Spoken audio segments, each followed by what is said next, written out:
Howdy, this is Jim, and I'm in Dallas, Texas today. It's November 8th, 2013, and I'm at the 2013 International Motorcycle Show. Standing at lots of pretty young ladies here, and lots of nice bikes. Just got here.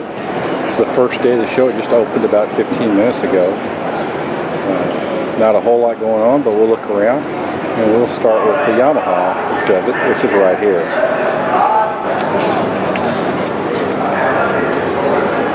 Here it is, the best motorcycle at this show by far. This is the 2014 FJR ES. If you look closely, you'll see that it's got inverted forks. It's got electronically controlled suspension.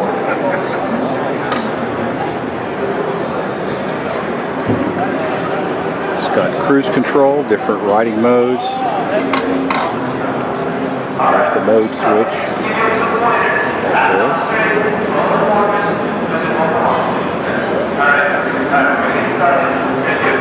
It's the same basic bike that I have. They have modded the engine a little bit. It actually weighs a few pounds less than my bike, and it has a few more horsepower. Probably not enough to make a lot of difference.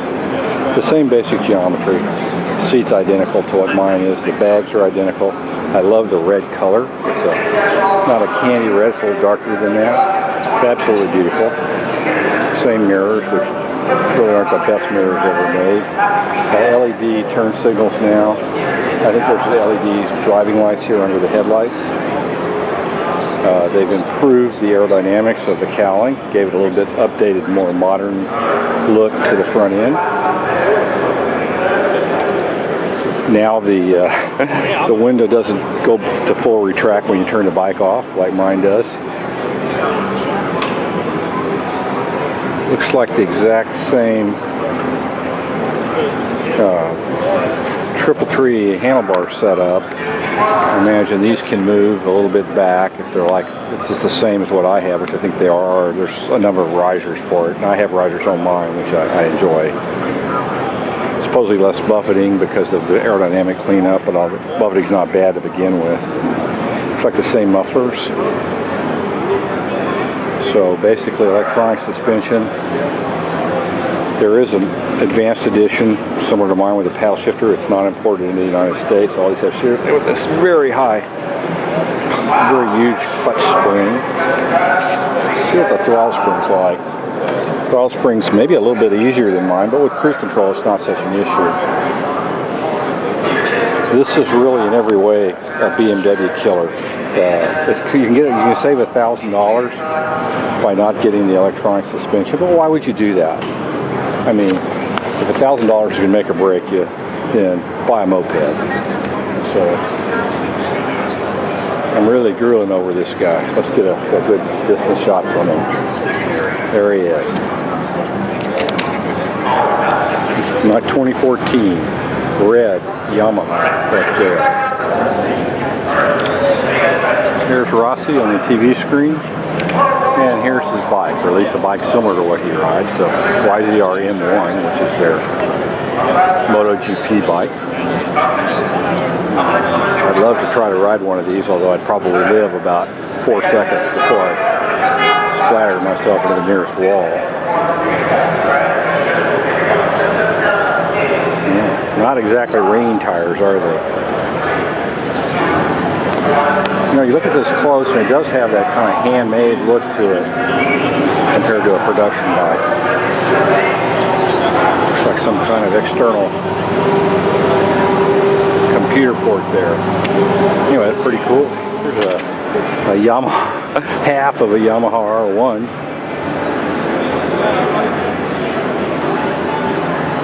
Pretty cool, really. Who knew all that stuff was in there? Pretty darn cool.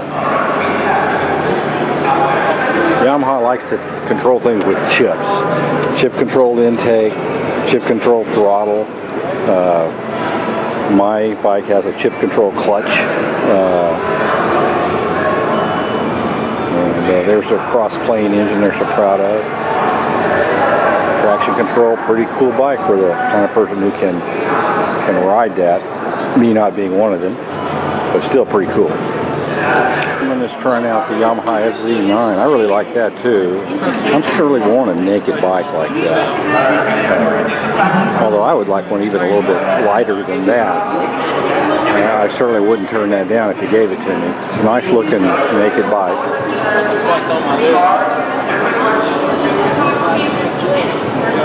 And it's pretty reasonably priced as these things go too. That's the Yamaha SZ9. New for this year, I believe. Naked bike. Look at those exhaust. And a triple. It's like a speed triple. It's like, I guess it's a Yamaha speed triple is what it is. It's the first time in several years that BMW's been here.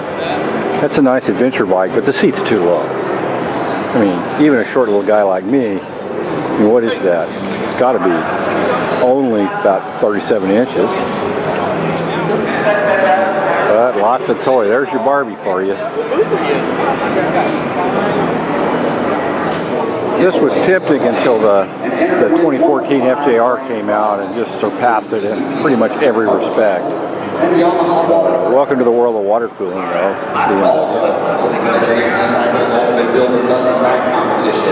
Same for that, although that's like, I mean, to me, that's like a clown car. I'm sorry, it's too big. Motorcycles do not need to be that big.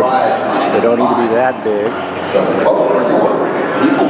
Why do they have their 500cc here? What they're going to do, the girl picks up the bike thing.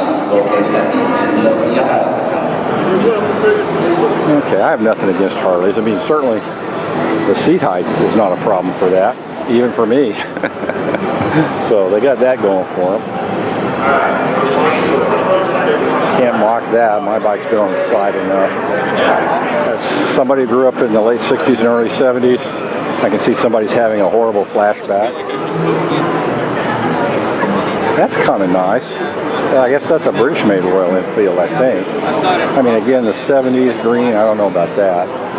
Not sure how the policeman's going to feel about that license plate, but it's not lit either. But oh well. What is this about the 60s? The movies. I see Silence of the Lambs is on there. Is that for February? Alright, thanks. Okay. That's kind of unique. I'll give them that. I mean, that's got kind of a nice look to it, and it's an actual custom bike, not just a rolling piece of paint, airbrush artist canvas. That's ridiculous. It's just ridiculous. I mean, that's another 70s flashback there, and not of the good kind. Hydraulic motorcycle, cool. Helps with the seat height issue. No, I actually don't mind those colors. They're not bad. It's not a bad paint job. I guess that's the transmission back there. I don't know. Okay, whatever. If he likes it, that's fine. That was less ridiculous than the others, at least. It's a little more clean looking. Another one that sits down. Doo-doo brown. Nice handprint on the butt. Okay. Well, whatever. If it moves you. Less said about that one, the better. Not seeing many skulls. Well, there's an alien on that one, so I'll give him a point for that. I like aliens. I'm not seeing much in the way of skulls this year. Have skulls gone out of fashion? I need to send an email to Bilma and ask him if skulls, or maybe just somebody should tell Bilma that it looks like skulls are out.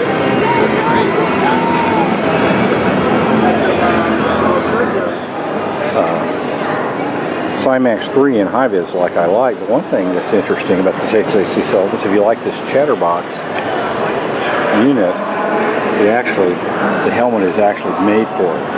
They're just made together. That's a pretty good feature. It's a real good feature. It's a real good feature, so good on you, HJC.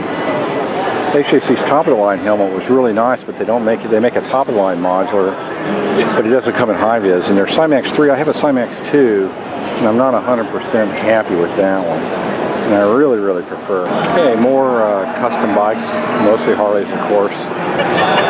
I don't mind this one too much. I like the, it's homage to the, the World War II era Harleys. I guess every Harley is an homage to World War II, really, but this one does a better job of it, except for the ludicrous tailpipe. But, I like the fact that it's a good quality paint job.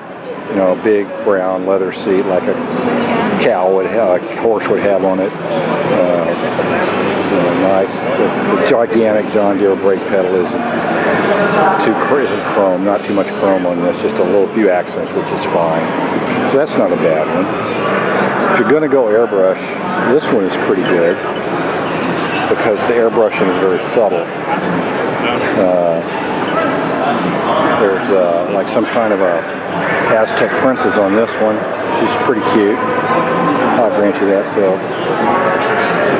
I don't know what it is with those. That's pretty silly. Well, I wonder what that's for, since you can't really carry two people on that bike. Why does it have a second gigantic step on it? I guess just in case the lower running board somehow folds up and allows you to bank more than 5 degrees. That would save you from like falling off of it. Okay, orange is not the new black. It's the S&S motor makes it a custom. That's interesting. Two, what are those, Triumph motors? Yeah. Yeah, 2 Triumph motors on that drag bike. Cool.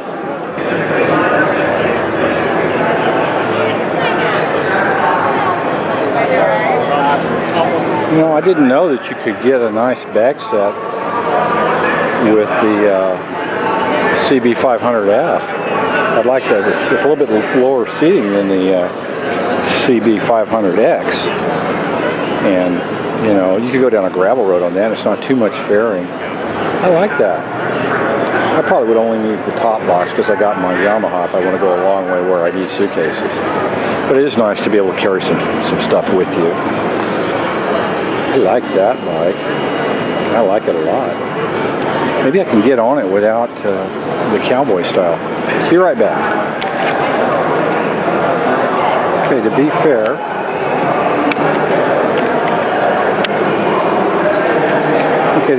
I'm here at the Kawasaki booth. Kawasaki makes a black and a red concourse, which is their imitation FJR. This red color is exactly the same as on my Ford Explorer and my wife's Ford minivan. It's more of a maroon. I like the Yamaha red. It's a little bit redder without going to be so bright red that it would fade. These are decent bikes. The seat doesn't adjust. To me, that's one bad thing about them. I don't know.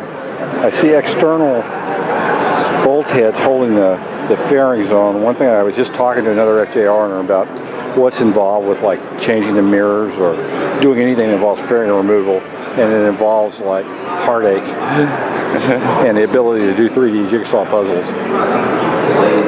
So maybe they're better in that respect. If I ever get a chance to ride a Hayabusa, I'm going to take it. I doubt if I'll live very long, but and certainly I'd have to ride to the chiropractor because of the forward riding position. But I've always thought those were pretty awesome bikes, and at least I wouldn't have to worry about seat height. They got some nice naked ones here. That's not a bad naked bike. I don't really know anything about it, but it looks nice. I think I like the Honda a little better, but there's nothing wrong with that bike. It's got a little top box on that guy. What is this? This is a pretty small bike. It's 2-cylinder though, that's a good thing. I don't know what kind of Suzuki this is. I'm not up on my Suzukis. It's a 250. Well, I got a 250. Oh, it's got humongous mufflers for a 250. Jeebus.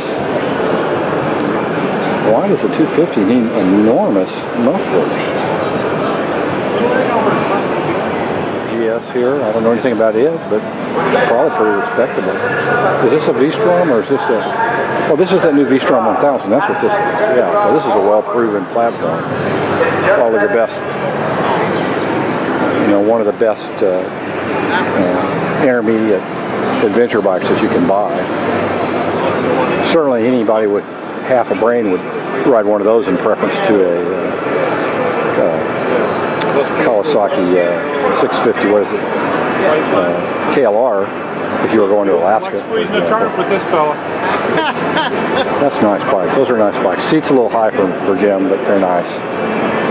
Still looking for Skulls. I'm just about seeing the whole show. There's not an awful lot here. There's a Bergman. I gotta try me one of those someday. Because, you know, it's a scooter, but it's not a cheap piece of crap. It's a good machine.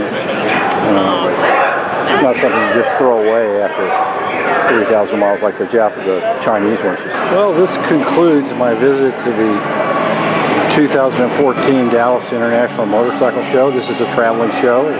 Come to a city near you if you're in the United States. I think it's worth a visit. Nothing special. The big thing I noticed was hardly any skulls. I found one bike that had a very, very faint skull pinstriped into the fender, but you could barely see it. Other than that, I didn't see hardly any skulls. I didn't go back into Harley Place to see if Harley's still selling their skull edition. They probably make that still. But I just wonder, where are all the skulls? There were no skulls.